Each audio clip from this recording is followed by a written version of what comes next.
upfront. That said, it would be useful to have a clear point range, a target rather than a range, to anchor expectations and to prevent any target drift in the future, like the one we suffered when the 3 to 6% target range morphed into a 5.99% target. I take the view that 3% would be a good point target, consistent with that 2 to 4% that Governor number 8 and Minister Manuel actually had an agreement on. Naturally, a step like this would involve some work. Part of this would be coordination with government. The task of locking in a lower target will be fundamentally easier and cheaper if we get buy-in from administered price setters. State South Africa reports a measure of inflation excluding administered prices, and this is already in the region of 3%. It has averaged 3.5% so far this year. This shows that much of the economy is already achieving lower inflation. Items like water and electricity need to be priced with lower inflation in mind, and lower prices would in turn help us lock in a lower target, anchoring expectations and at permanently lower levels. But getting these commitments would require a corresponding commitment and timeline for a lower target. The right way to do this would be through an exchange of letters between myself as the governor and the Minister of Finance, whom the Constitution identifies as the person we should regularly consult with. This process of consultation should also fit into government's debt management strategy to maximize the benefits of lower interest rates. I am well aware that this is a delicate moment for South Africa's economic recovery, and also that global inflation has picked up. That said, I am even more painfully aware of a South African disease. I am even more painfully aware of a South African disease. We are scared of reform. We make every excuse to avoid it. We emphasize any short-term pain and discount any long-term benefit. And then we sit around and wonder why our economy is stagnating, why our young people can't find jobs, and why we are getting steadily poorer relative to the rest of the world. If indeed the SARB is a credible and effective institution, then you should expect us to deliver the number one thing in central bank's power to achieve, which is low and stable inflation. You should also not be especially worried about disinflation costs. We have made progress in getting inflation expectations from the top of the 3 to 6% target range to the 4.5% midpoint. And we achieved this without relying on high interest rates. But 4.5% is not an optimal target. It's just a logical and balanced interpretation of a target we should have reformed 2 decades ago. We should really be benchmarking our performance to the high achievers in our class, not contenting ourselves with doing somewhat worse than average. And temporarily higher global inflation isn't the main problem. The main problem is the wedge separating us from these high-performing peers. There is no chance of fixing this. Let's start having this conversation in a serious way. This is why I have been making an effort to talk about the target this year. Good policy is about making progress, not just holding the line and fending off crisis. And I am deeply committed to good policy making. But good policy making is about trade-offs. It is about framing a conversation with society about the choices that society must make. Society cannot have its cake and have it. There are only difficult choices to make in policy making. There are no easy answers, and we cannot avoid having difficult conversation with society about the choices that society must make. Ladies and gentlemen, in bringing this talk to a close, let me say that in South Africa today, we are playing for high stakes. There are things going right, and there are things going wrong. We could tip into a bad equilibrium or into a good one. The recent spate of looting gave us a glimpse of an unacceptable future. A prolonged breakdown in law and order, large numbers of violent deaths, extensive destruction of property, and shortages of even basic goods such as fuel, food, and medicine. At the same time, 2021 has brought us good news. Prices of our export commodities have increased strongly. Our terms of trade, which compare the cost of our imports to the prices of our exports, have never been more favorable. Our economic recovery from the COVID-19 shock has proceeded faster than expected, despite disruptions. Although we are learning many horrifying details about state capture, the process of repairing our institutions is clearly moving forward. There is tangible progress on structural reforms. For instance, in the energy sector, South Africans are finally being vaccinated against COVID-19 in large numbers. As governor of the SARB, I lead a 100-year-old institution. We have endured many difficult episodes during our country's troubled history. Sometimes we made serious mistakes. At other times, we did well. Over the past 21 years, we have delivered on our commitment to control inflation. We are proud of this record. We want to do better still in the future. In this talk this afternoon, I have outlined some key components of inflation targeting that have helped secure its success. The framework is simple. It is realistic. It keeps us accountable. And as we must acknowledge, it has been bolstered by favorable global conditions or good luck. We have avoided 100-point plans, hazy aspirations, and no consequences for failure.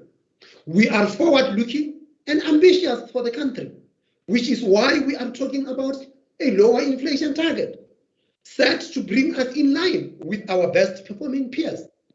I hope this experience and this attitude will help us inform and inspire others in the private sector, in the public sector, and in civil society who want South Africa to succeed and who are willing to work hard for that. We don't have it easy, and sometimes the task seems overwhelming. But there are ways to succeed, and we need to remain ambitious that South Africa can be a better country. And for South Africa to be a better country, we need to understand that the choices we make are going to be difficult. There are going to be difficult trade-offs to be made, and that we cannot have everything we would like to have given the limited resources that we have as a country. Thank you very much, ladies and gentlemen, for your attention this afternoon. And we would have a few minutes where I would field any questions that you might have.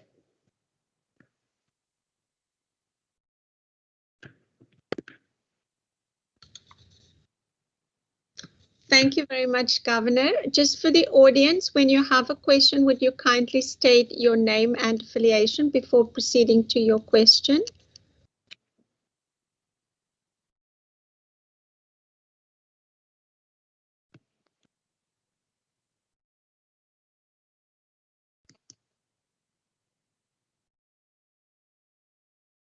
I don't see any electronic hands.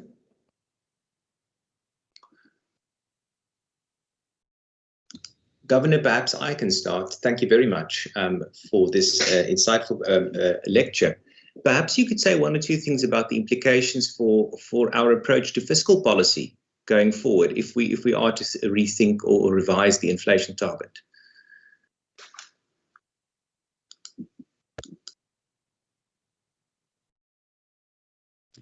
Thanks, Prof. I don't know if this is an examination question,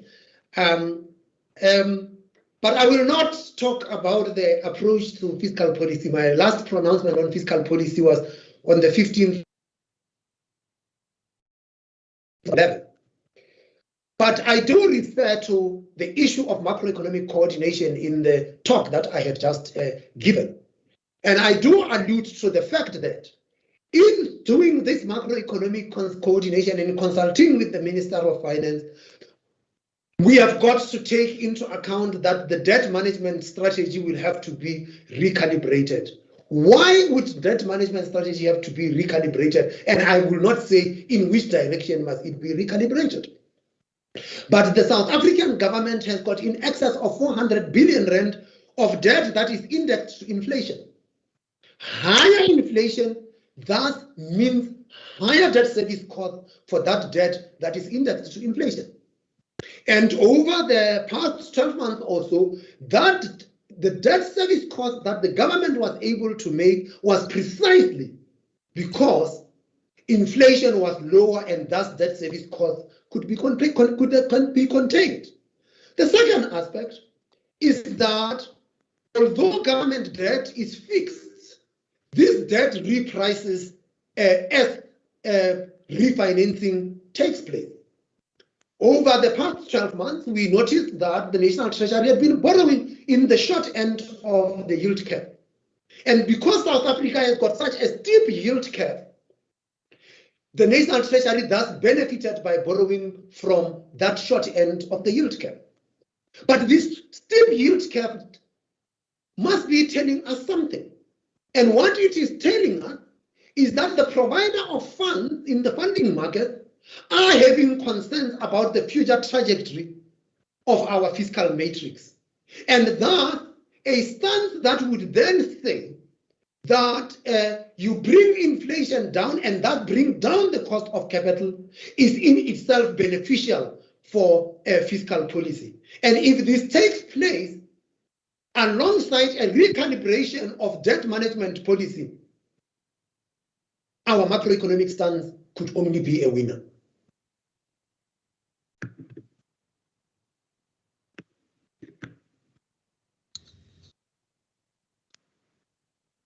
Professor Fink.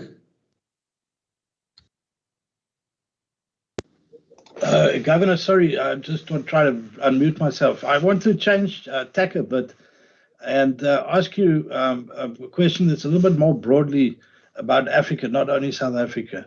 So we've seen the South African economy swing to a service-based economy over the last 30, 40 years. And in the process, we've seen an erosion of the share of the manufacturing sector and, of course, of agriculture and mining.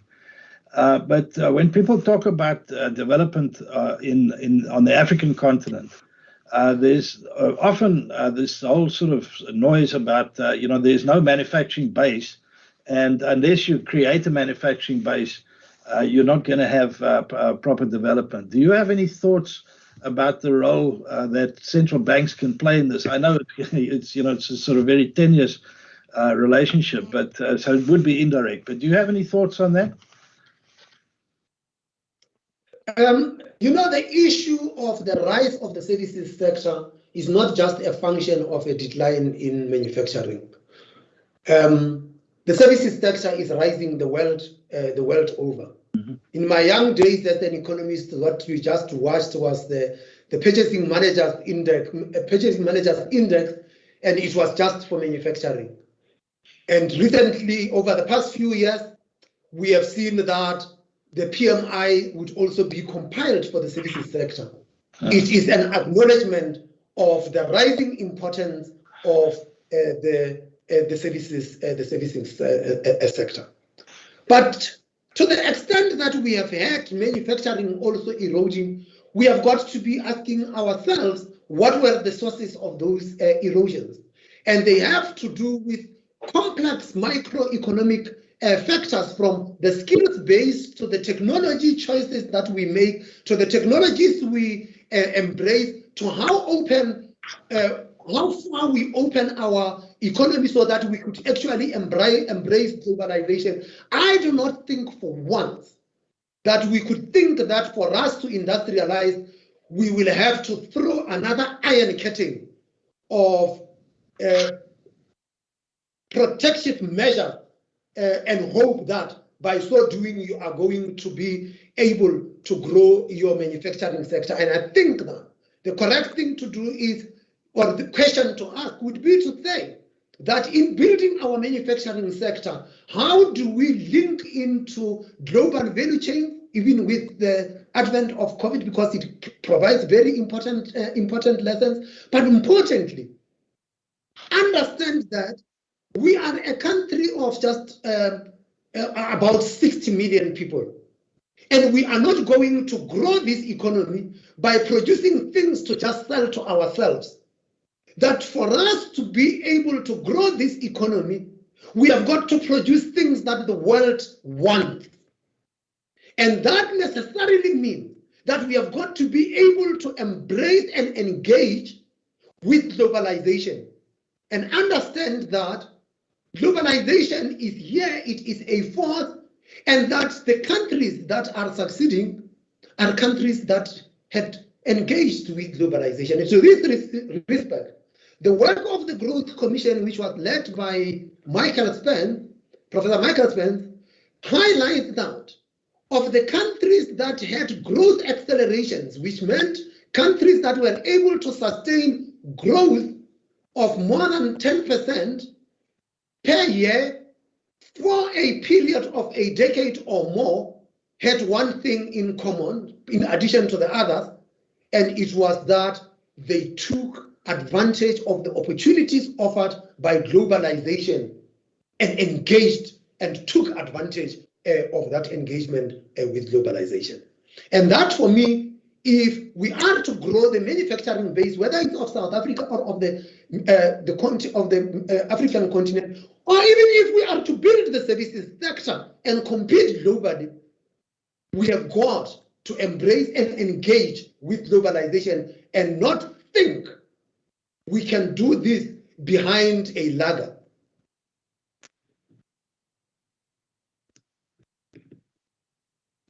Thanks, Governor.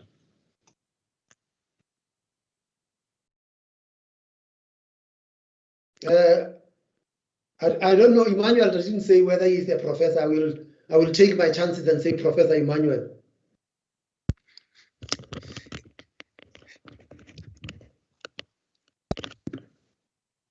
Thank you for an illuminating speech. My question is, how do you think is the South African Reserve Bank, you should position yourself on cryptocurrencies?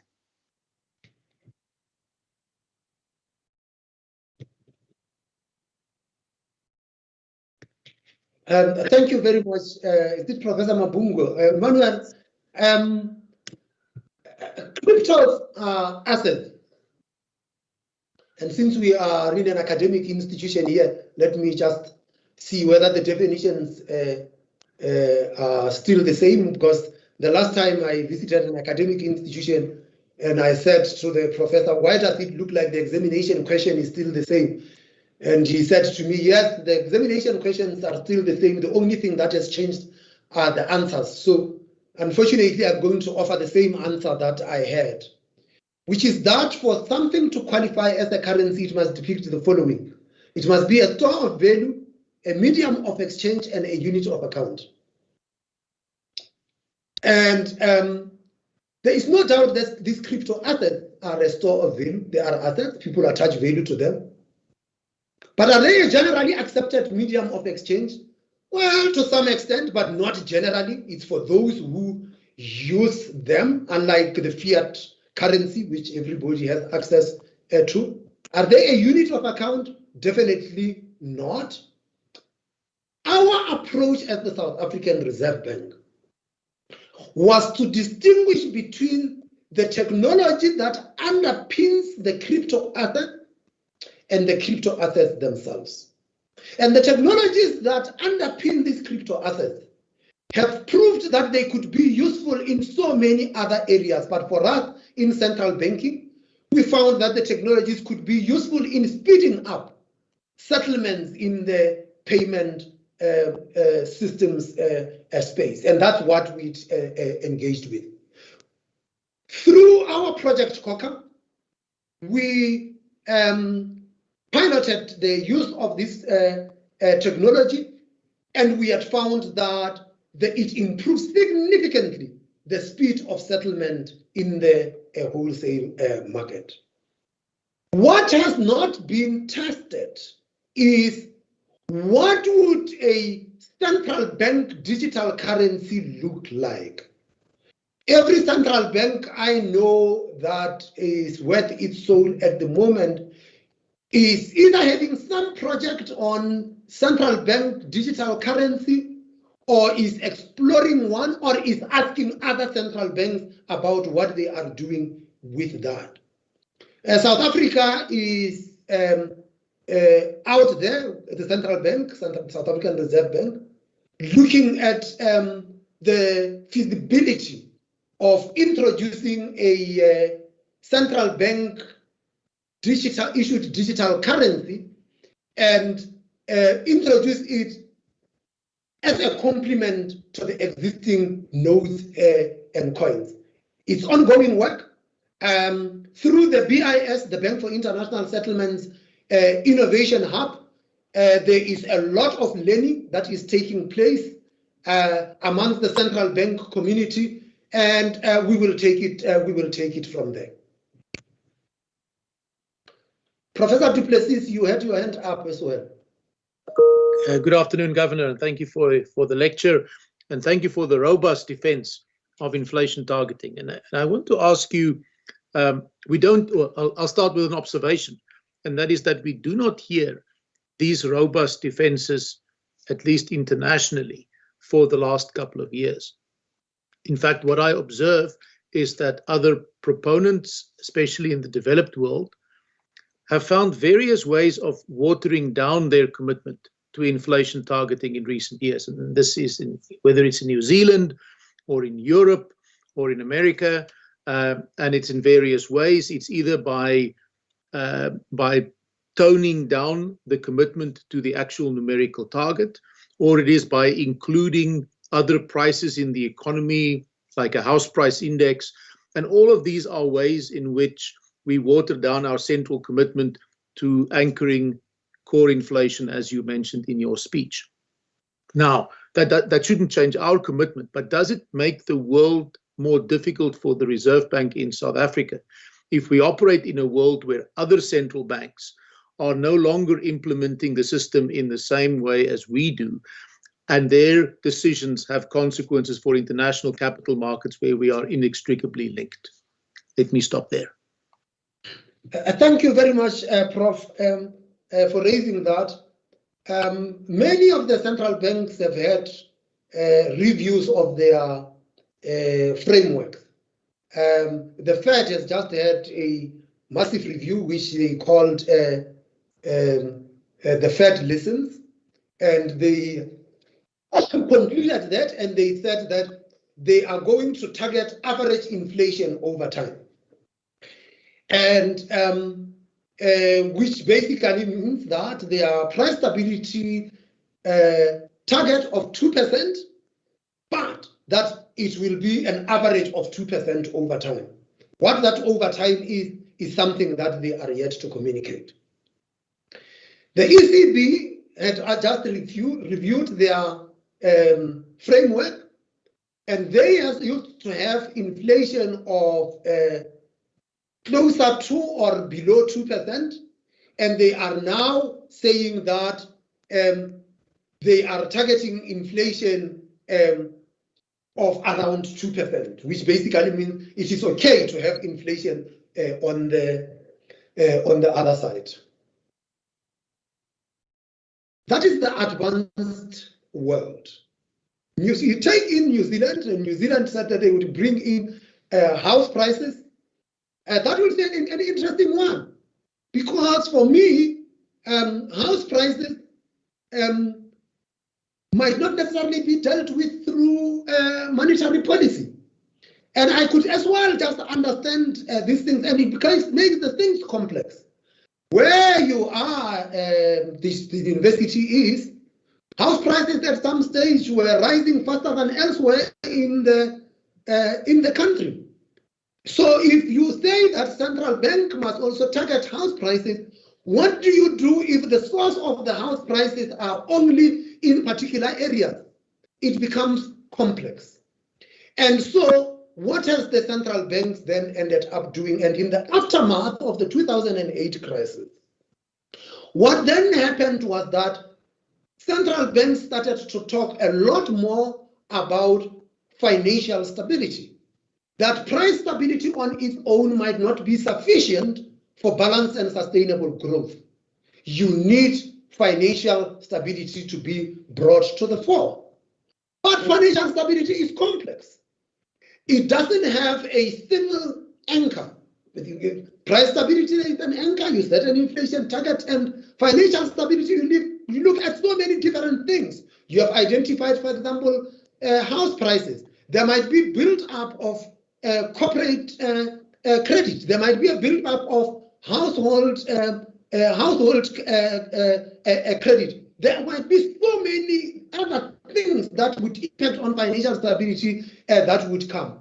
And so what central banks do, and which is what we approach that we had taken, was that for these other things, deploy the other tools. And now, as part of our financial stability mandate, we have developed an array of tools that could be deployed to deal with those emerging risks as they come. So if we're concerned about house price rises, we could use tools such as the loan-to-value ratios and the law.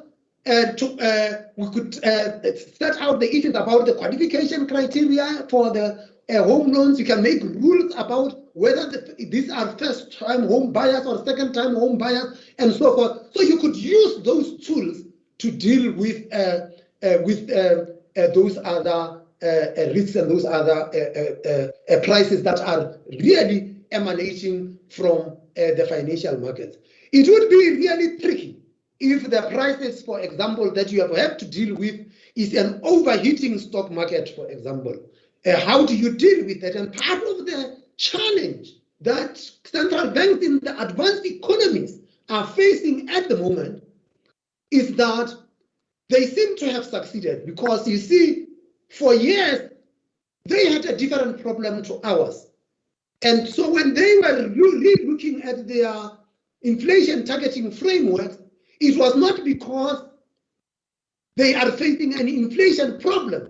They were facing almost a deflation problem. They were having too little inflation threatening to turn negative, which is why they ended up deploying all of these extraordinary unconventional tools to try and get inflation to rise. Well, be careful what you wish for, because you might just get it. And it looks like inflation is rising in the advanced economies at the moment.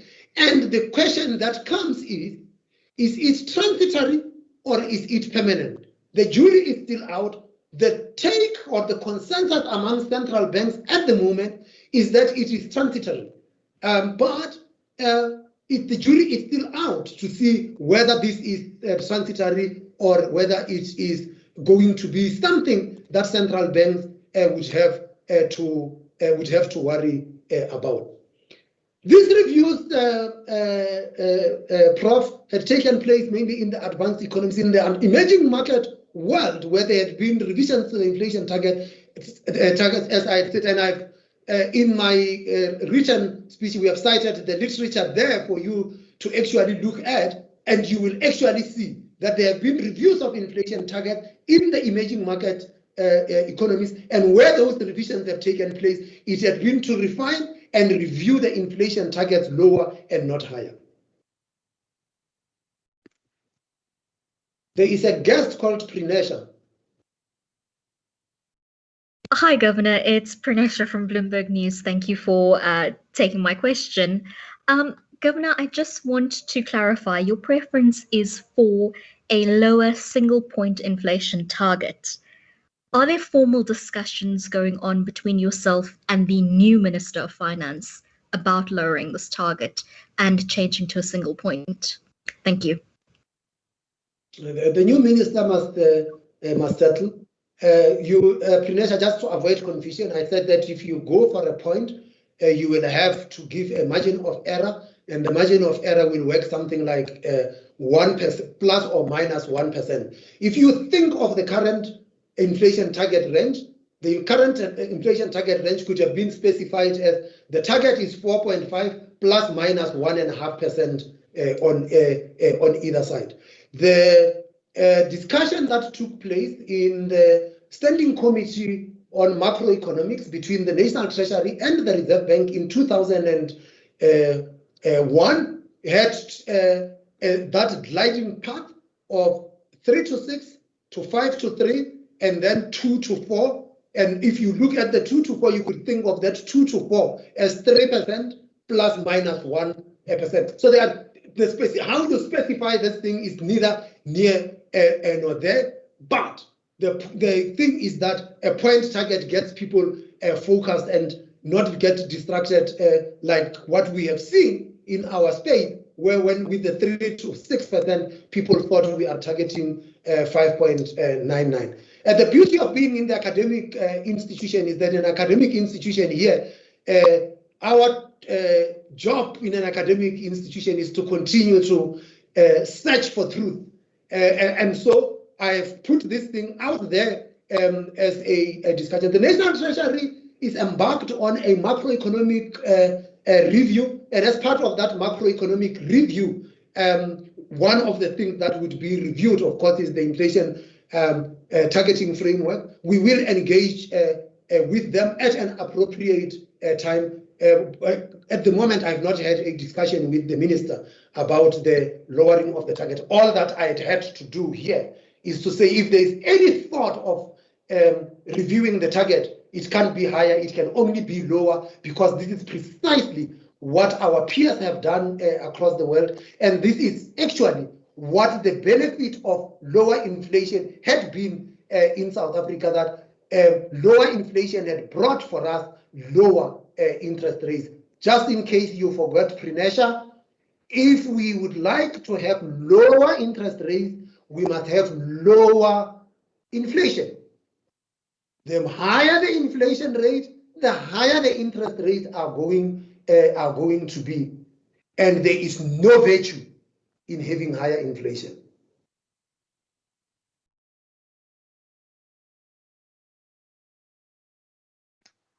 Rachel, it looks like everything was as clear as mud, and I don't see any question. Lindy, welcome back. Hi, Governor. Thank you. Can you hear me? Yes. I just have one question. I mean, you made a point in your speech regarding the necessity of the work required to get buy-in from government, the sort of driver of administered prices, if you were to rejig the inflation targeting regime. I mean, how do you propose to get the administered price setters in this picture to set administered prices that are more in line with general inflation? Like, how would this work, and how realistic is that in the face of things like electricity tariffs and so on? Thanks. Okay, we left with about 4 minutes or so. There was another hand of another professor. Let me take the last 3 hands and then I can respond to all of those questions. There was a hand that flashed and said professor, and then it disappeared. Lindy, you can lower your hand.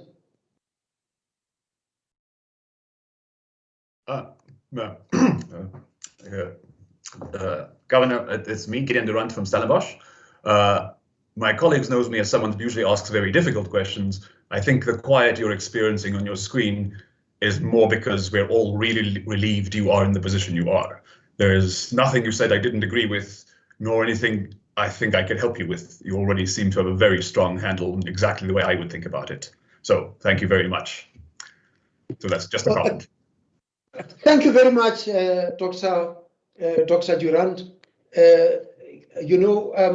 Normally the people who are going to ask difficult questions, they say, I only have a simple question. And you said that you normally ask difficult question and then you came with a compliment. Thank you very much. Lindley, the thing about administered prices is this. No one wants higher prices. And as the inflation is now, the key driver of inflation now is these administered prices. And they are called administered precisely because they are set by some regulator or government entity. If you look at municipalities and look at what has been happening with municipal rates and taxes, municipal rates and taxes have been rising faster than the inflation rate. And if every other price in the economy, including wages, are starting to rise at rates that are within the target, that tells you that we need a different conversation with those price setters.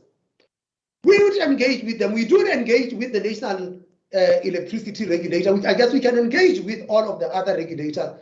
But what we can't do is to say to them, thou shalt do the following. We need to construct a conversation that would get them to understand that there are repeated price increases that are faster than the pace of the rest of inflation in this economy is detrimental to this economy and will be detrimental to them too, because higher inflation begets higher interest rates and they too will end up having to pay up for those higher interest rates, and it is not in their best interest either. So I leave it there. Rachel, back to you. Thank you very much, Governor. On behalf of the department and all of us listening, thank you so much for a thought-provoking speech. And we appreciate the conviction and vigor with which you delivered it. And we wish you well for the challenges that lie ahead. To everyone attending, thank you so much for your participation, and I wish you all an excellent week further. Thank you. Thank you, Governor. Thank you, Rachel.